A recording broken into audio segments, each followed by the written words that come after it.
This video is an excerpt from my upcoming course on building rapport, going beyond small talk for greater communication skills.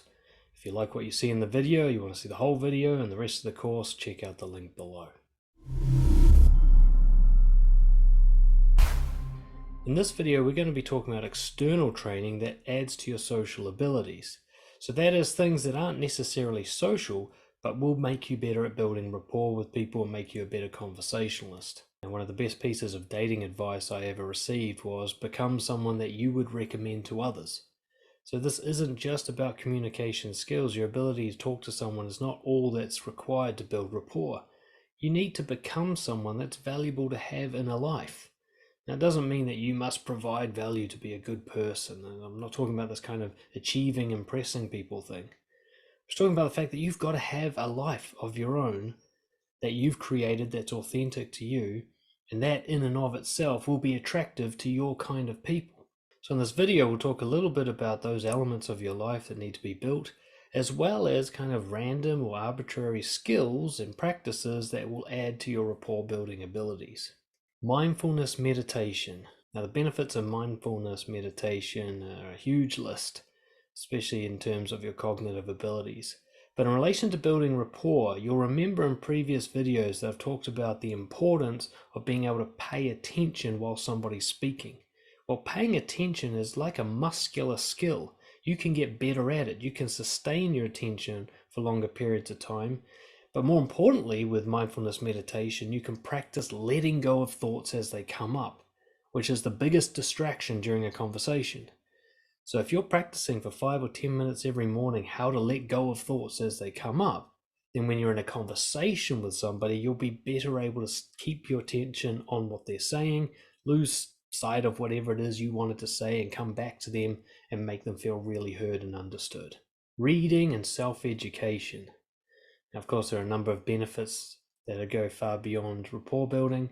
But if you want to naturally come up with interesting things to talk about, if you want to always have ideas with regards to what someone's saying, always have a response to naturally come up, then you need to fill your brain with information about the world, about life, developing your own philosophy.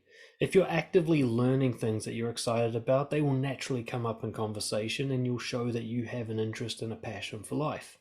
And of course, if you're reading lots of different viewpoints, lots of ideas, stories and metaphors will always occur to you, as well as broadening your view on how the world works and how different people see it, so that when you meet people from around the world and from different cultures, you'll already know a little bit about them. Travel.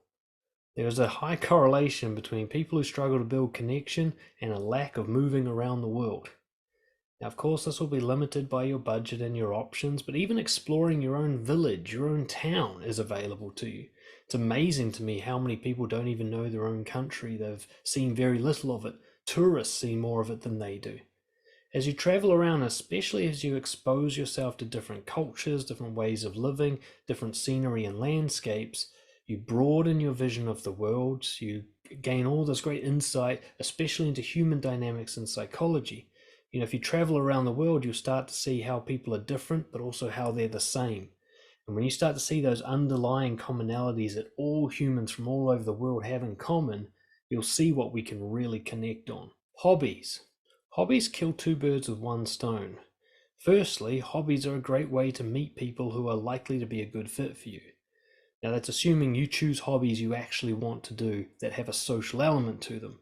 So this can't just be playing board games by yourself at home. You have to go join a board game community. But as long as you're really into board games, everyone else there is too. So you've already got that in common. You've already got the kind of mind that finds this interesting in common. You can imagine how much more likely they are to be a good fit for you than, say, somebody who's really into kite surfing, which you can't stand. But if nothing else, even hobbies that you have on your own give you something to talk about that will naturally come up during conversation. They show so much about you, your hobbies. They show what you're interested in. They show what you put energy and invest your time and money into. They show what you consider to be a worthwhile use of time. There's so much that's revealed in a hobby, and it can often be surprising. You know, you meet the accountant and you find out that he's a salsa dancer. It gives him a flavor that other accountants don't have. And what you'll notice is people who have a lot of hobbies become really unique. They're really flavorful. At one time in my life, I was a probation officer, but I also played in a metal band and competed in salsa competitions. Do you know anyone else who has that combination? Now, that was just from pursuing my hobbies. I wasn't trying to become an interesting person. I was just trying to do what I felt like doing, trying to participate in the world. But I tell you what, you bring any of those up in a conversation and you're away running. It's so easy for the other person to engage because it's such interesting topics for them to engage in. Video journaling. So, journaling, of course, is the practice of reflecting on your day or the time that's been previous and trying to learn from it and explore it and share it with yourself. Now, I recommend journaling in a sense of you actually review your day with a critical eye, like you are your own coach, trying to give yourself advice and feedback and support and even criticism. But if you do this with video as well, you learn to speak about yourself. Now, most people, the trouble they have with rapport, like we covered in the questions video, is they're not comfortable speaking about themselves, sharing stories and information, secrets about themselves. First, you get comfortable on your own with video journaling. Not only are you going to be saying it out loud, but you can watch it back later to see what it's like to listen to you talk. And that's going to give you all the feedback you need on your communication style, your body language, your voice tone, how shameful or confident you sound. You'll be able to see so much that you can work on there. The practice of upgrading your messaging forum. I suppose this is directly a social skill. But let's say you want to text somebody, call them instead. Let's say you want to call someone. Call them to invite them to a person-to-person meetup. So whatever it is you want to do, try and upgrade it to the next level. Many of you, especially if you're Gen Z and younger generation, you're used to having quite distant communication. Right? You're used to hiding behind the internet and behind screens. And it's really difficult to build genuine rapport and connection with this distance. Studies show clearly that written communication hides most of what's being said. You really need to be face-to-face with someone if you can be. Video calling is nearly always an option if you've got the internet. So at least that. Now, some people won't answer your call because they're uncomfortable with it. But the point is you practicing the upgrade where you're trying to develop the courage to not settle for the easy way of communicating, the safe way, the way where you get to think through what you say before you write it down, and get more into spontaneous conversation, allow yourself to have more difficult conversations so that you become stronger at it. People watching and judging, frankly. The 3X model of conversation is based almost entirely on me carefully observing close friends and couples who are deeply in love. I learned how great communicators function by watching great communicators have conversations with each other. And by great communicators, I don't mean somebody who's good at giving a TED talk or can present on a Udemy course. I mean two people who obviously have a great connection and are obviously very comfortable and free-flowing and able to share both the pleasures and the pain. They can agree and disagree, and they clearly have no difficulty expressing to each other honestly, and it seems fair and balanced. If you ever get a chance, if you notice that happening, maybe it's somebody you know, maybe you just happen to be sitting next to a couple at a cafe, pay attention, eavesdrop, spy on them, and ask yourself, what am I seeing? What am I learning from this? Writing stories about your own life. Now, we're going to have a video in this course about storytelling, but before storytelling, there comes story writing. Get used to remembering clearly the stories from your life, the experiences that you've had, in a kind of structured way with a beginning, a middle, and an end. So you can actually write out important or interesting things that have happened to you in your life. They can either be meta stories like your childhood, or minor stories like that time you went for ice cream with your father. And what you're looking for is the ability to clearly express how it happened. Now, if you're not used to doing this, not used to writing it down, you probably just jumble details out and there's no clear, coherent story and you just go off on sidetracks. But if you get used to writing it down as if it's like a short story competition or you're trying to get it down to one paragraph, that kind of thing, you'll learn how to put these words together in your head and be better able to express them later. Identifying and expressing emotions even when you're alone. So if you're someone who's not comfortable talking about how you feel, so you're a man, for example, or you come from a Western culture where this isn't really appreciated, get used to at least saying it to yourself, even if you're just mumbling quietly under your breath or you just kind of write it down on a note. Maybe you check in every couple of hours and just go, how do I feel? And then try to put that into words.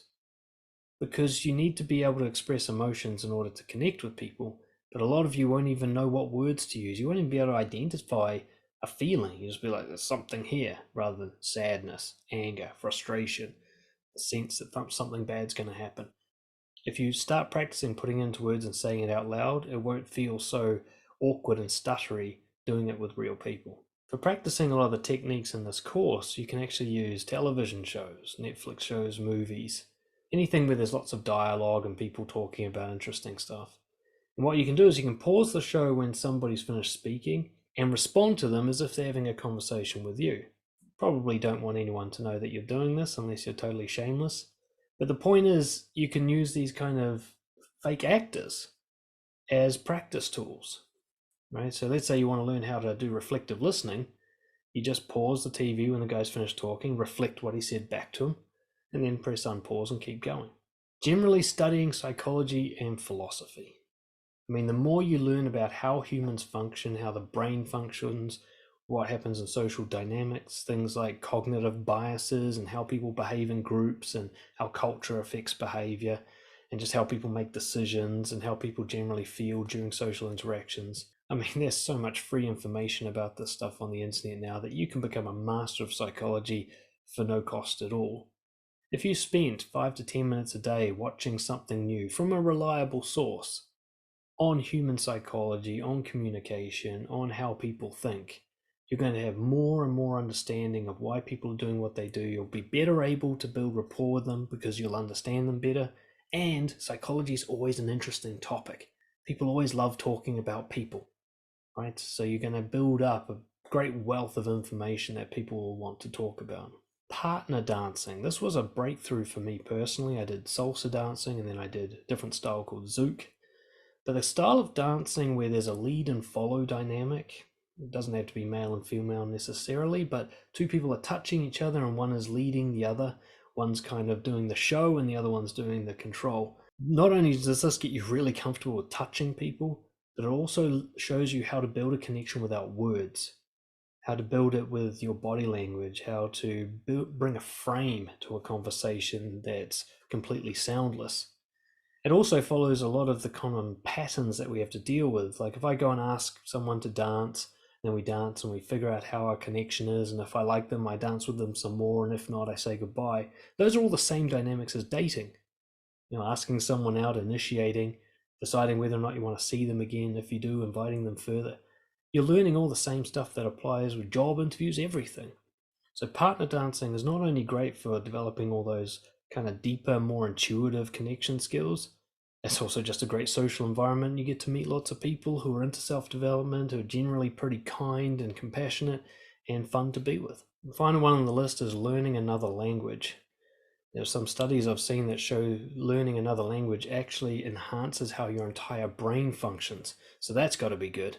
But also you'll find that language contains culture. When you start learning another language, you have to actually think differently to be able to speak the language. You have to think the way they think, and you'll find that it's not exactly the same. That they might use different words, but not just different words. They might cut words out because they don't see the need for them. For example, in the Zulu language, there's no word for thank you, there's no word for I'm sorry. They don't have gratitude and regret in their language because they don't think that way. So it's amazing to try and interact with such a language, isn't it?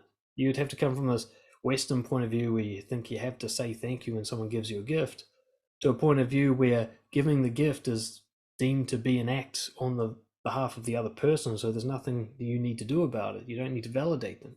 That's just an example of the kind of insights you might have when you learn a language. So pick a few from this list, or even just one, and do it with the conscious intention of developing your rapport building skills, at least as a secondary reason for doing it.